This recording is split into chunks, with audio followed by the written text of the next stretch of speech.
नमस्कार, मैं राखी और आप देख रहे हैं न्यूज 31 उत्तराखंड।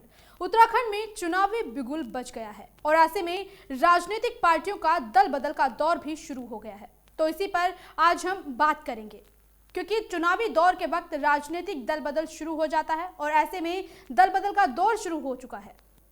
तो वहीं चुनाव से पहले यूकेडी को एक बड़ा झटका लगा है।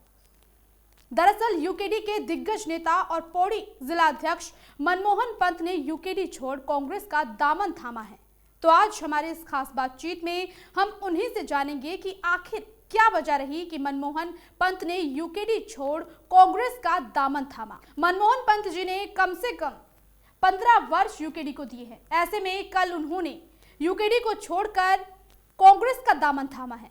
न सिर्फ खुद कांग्रेस का दामन थामा है, बल्कि यूकेडी के कई कार्यकर्ताओं को भी कांग्रेस का दामन थमाया है। यूकेडी के दिग्गज नेता वो रहे हैं और कई पदों पर भी उन्होंने काम किया है, लेकिन फिर अचानक उनका इस तरह से यूकेडी को छोड़कर कांग्रेस में शामिल होना कई सवाल खड़े करता है कि आखिर क्यों यूकेडी को छोड़कर उन्होंने कांग्रेस का दामन थामा। हालांकि वो पिछले 15 सालों से यूकेडी में एक अहम भूमिका निभा रहे हैं। कई पदों पर उन्होंने कई पदों की जिम्मेदारी संभाली है और पिछले 15 सालों से यूकेडी पार्टी से उनका गहरा ताल्लुक रहा है। बहुत बहुत स्वागत है आपका सर हमारी आज की इस खास बातचीत में। जी नमस्कार। जी मनमोहन जी, बहुत बहुत स्वागत आपका हमारी आज की खास बातचीत में। तो मैंने प्रोग्राम की शुरुआत में जैसा कि बोला था कि हम आपसे यही जानेंगे कि आपने यूकेडी को छोड़कर कांग्रेस का दामन आखिर क्यों थामा। जी मैडम, थोड़ा आवाज नहीं आ रही है, साफ क्लियर है ना? मैं थोड़ा अंदर वाली केबिन में बैठूं? जी बिल्कुल जी ठीक है। सर, आपकी आवाज आ रही है मुझे, आप बोल सकते हैं अपनी बात। हमारी आवाज आ रही है? जी जी जी जी देखिए, 15 साल से मैं यूकेडी में था। 2007 में मैं ब्लॉक अध्यक्ष खिरसू रहा हूँ, फिर जिले में जिला प्रवक्ता के कार्यरत पे रहा हूँ, फिर उसके बाद मैं जिला संगठन महामंत्री था और 2019 में मैं जिला अध्यक्ष बना था। जी यूकेडी हमारा छोड़ने का एक मकसद है। यूकेडी अलग पार्टी नहीं है, वो हमारी उत्तराखंड की पार्टी है, बहुत अच्छी पार्टी है। हमने काम किया 15 साल जिस पार्टी में मैंने काम किया होगा, तो किन्हीं कारण बस हमने पार्टी छोड़ने का डिसीजन भी लिया होगा। कुछ वजह रही होगी हमारी छोड़ने की। हमारा पूरा संगठन ने इस्तीफा दिया, 2-3 महीने पहले हमने इस्तीफा दे दिया था पार्टी से और हमारी बातचीत चलनी शुरू हो गई थी पार्टी में। जी जी लेकिन इस बीच मनमोहन जी, एक सवाल तो खड़ा होता है, क्योंकि पिछले 15 सालों से आप यूकेडी का हिस्सा रहे, फिर अचानक आपने यूकेडी छोड़ी। ना सिर्फ यूकेडी छोड़ी, बल्कि आपके साथ सैकड़ों कार्यकर्ताओं ने यूकेडी छोड़कर कांग्रेस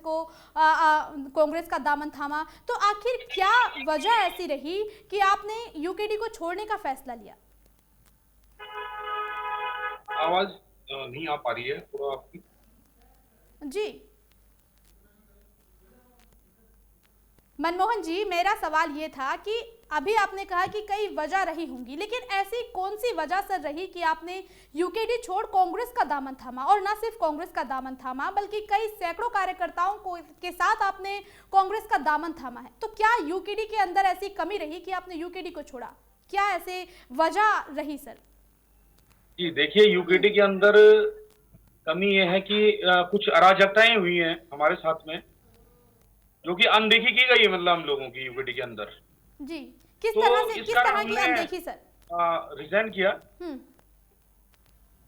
कि जब हमने देखा कि हमारे साथ में अनदेखी हो रही है और 3-4 महीने से हम रिजाइन करके बैठे हुए हैं और हमने यूकेडी छोड़ी। फिर हमारी जब बात हुई माननीय हरीश रावत जी से, उनके कार्यकर्ताओं से, अध्यक्ष जी से, तो हरीश रावत जी से हमारा जब बातचीत हुई तो हमने फिर कांग्रेस में जाने का डिसीजन लिया। हम लोग कांग्रेस शामिल हुए। और मैडम, मैं आपको बता दूं कि उत्तराखंड राज्य स्थापना में सबसे बड़ा रोल, अहम भूमिका माननीय हरीश रावत जी की रही है, जी जो कि संसद के अंदर कांग्रेस के एएससीसी सम्मेलन में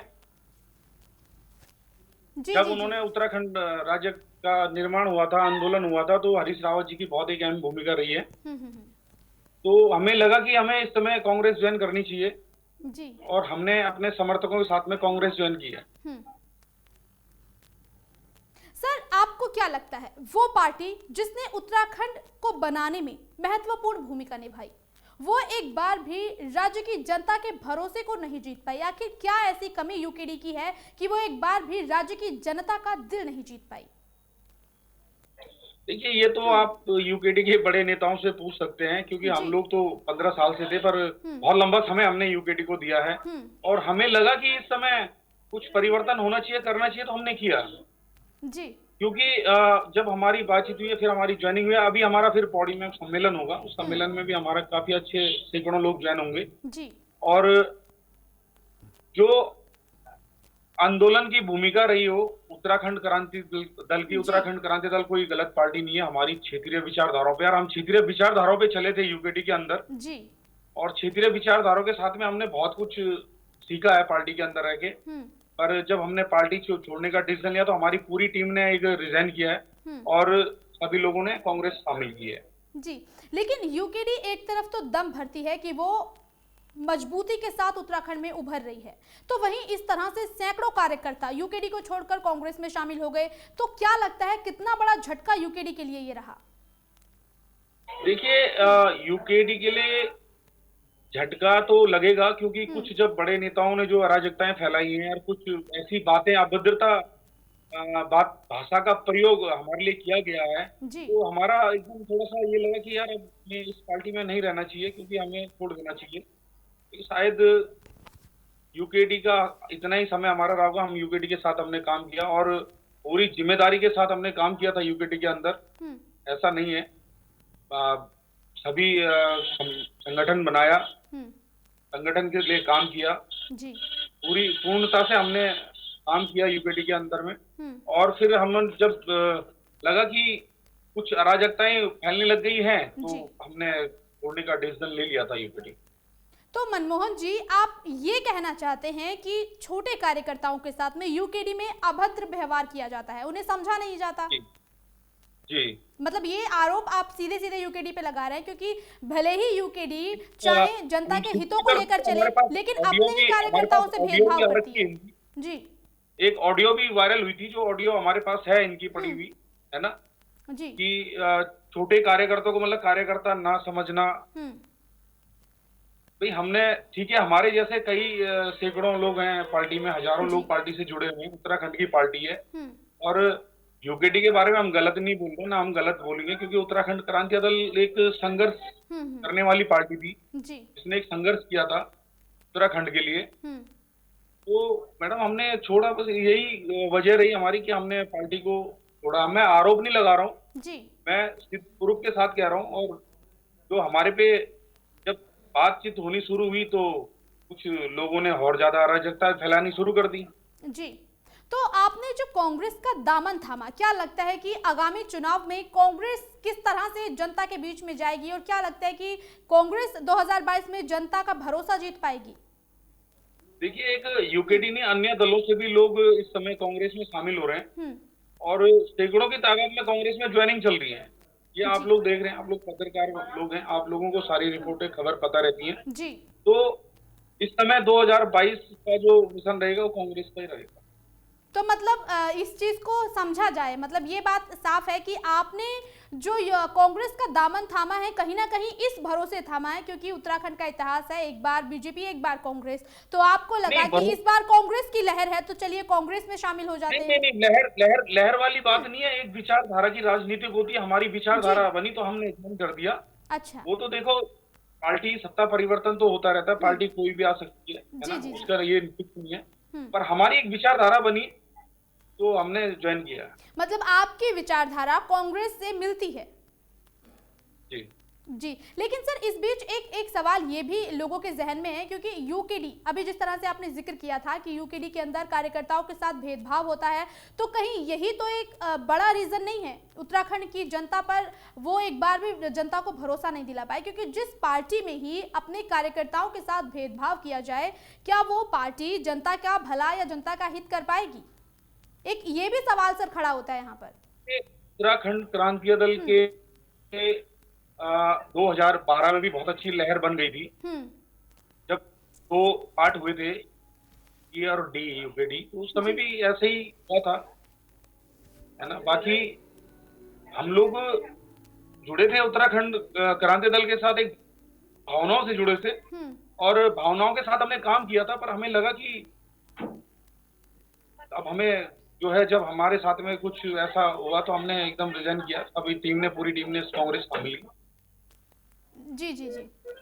तो सर एक सवाल ये कि आपको क्या लगता है कि कांग्रेस आपको किस ओहदे पर रखेगी, मतलब क्या भूमिका आपको कांग्रेस देगी, क्या जिम्मेदारी कांग्रेस पार्टी में आपको मिलने की संभावना है? जी जी, आवाज कम आ रही है आपकी। जी मनमोहन जी, मैंने पूछा कि कांग्रेस में क्या जिम्मेदारी आपको मिल सकती है, क्या आपकी उम्मीद है कि कांग्रेस में आपको ये जिम्मेदारी दी जाएगी? देखिए, अभी तो ऐसी कोई बात नहीं है। हम लोग एक काम करने वाले लोग हैं और हम काम करेंगे कांग्रेस के लिए, और शायद सैकड़ों हजारों लड़कों को हम जोड़ेंगे कांग्रेस में, प्रदेश में से जोड़ेंगे, क्योंकि अगर हमने यूकेडी के लिए काम किया तो हम कांग्रेस के लिए भी काम करेंगे। जी, तो सर क्या आपको लगता है कि कांग्रेस आपको चुनाव में टिकट देगी?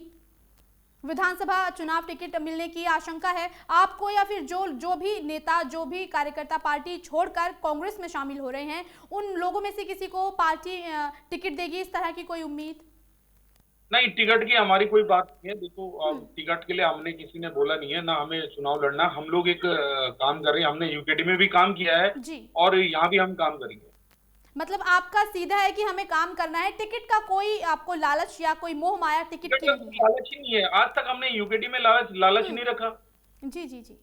आज तक यूकेडी के अंदर हमने कभी लालच नहीं रखा, तो हम क्यों लालच में जाएंगे हमें टिकट मिले? टिकट के लिए हमारा कोई ऐसा नहीं है जी। हमारे जितने मेरे युवा साथी या मेरे बुजुर्ग जो भी मेरे साथ जुड़े होंगे व्यक्तिगत यूकेडी में, वो सब मेरे साथ आए जी। तो आप जनता के बीच में जब जाएंगे तो किस तरह की विचारधारा को लेकर के जाएंगे, यूकेडी या फिर कांग्रेस? भाई, जनता के बीच में हम जाएंगे, अब कांग्रेस की विचारधारा लेके चलेंगे हम जी। तो किस तरह की आपके क्या क्षेत्रीय विकास के मुद्दे होंगे? जी, क्षेत्रीय विकास के मुद्दे आप देख सकते हैं कि कांग्रेस के टाइम पे कितने कार्य हुए हैं। गैरसैंण में 4.5 करोड़ का जो बजट लगाया है, वो कांग्रेस में माननीय हरीश रावत जी के नेतृत्व में विधानसभा बनी है, सचिवालय बने हैं, ऑफिसर क्वार्टर बने हैं, बिजली पानी सड़कें सब जोड़ दी गई हैं। कांग्रेस के टाइम पे तो वहां पे गैरसैंण में राजधानी का वो बना था। जी जी जी। तो आगे क्या क्या आशंका है सर, क्या लगता है, क्या इस बार कांग्रेस की लहर जो है वो राज्य में देखी जाएगी? देखिए, ये चुनाव दौर है, अब इसमें कुछ नहीं बोला जा सकता कि क्या लहर है। जब हमारे जैसे हजारों लोगों ने कांग्रेस ज्वाइन की है, तो हमने भी कांग्रेस में शामिल होने का डिसीजन लिया है जी। तो सर चलते चलते, क्योंकि समय की कमी है, बहुत बहुत शुक्रिया कि आपने हमें इतना कीमती वक्त दिया, तो मैं आपसे फाइनल कमेंट लेना चाहूंगी सर। आप आखिर में क्या कमेंट आप करना चाहेंगे? देखिए, मेरा यही है, प्रदेश के लोगों से, अपने साथियों से यही कहना चाहूंगा कि भाई आप लोग ठीक है, हमारा राजनीतिक विवेक था। अभी भी मेरे लिए बहुत गंदे कमेंट्स यूकेडी के ग्रुप में आ रहे हैं, है ना, तो मैंने उनमें कुछ नहीं बोला, ना मैंने कोई कमेंट्स किसी के लिए डाला, ना मैंने आज तक किसी राष्ट्रीय दल के लिए कुछ लिखा अपने सोशल मीडिया पे। और अभी जब किसी मित्र ने मेरे स्क्रीनशॉट मुझे भेजे कि आपके लिए ऐसा ऐसा लिखा जा रहा है, तो वो लोग ये भी सोच रहे हैं कि 15 साल अगर ये यूकेडी में रहा है, तो क्या ये अभद्रता भाषाओं का प्रयोग करना सही है? जी जी जी। भाई ठीक है, विचारधाराएं हैं, राजनीतिक में तो बड़े बड़े नेता चले जाते, तो हम तो बहुत छोटे पद पे थे जी जी जी, और गए हैं जी। बहुत शुक्रिया मनमोहन जी आपका हमारे साथ इस खास बातचीत में जुड़ने के लिए। उत्तराखंड से जुड़ी तमाम खबरों को देखने के लिए हमारे चैनल को सब्सक्राइब करें और बेल आइकन दबाना ना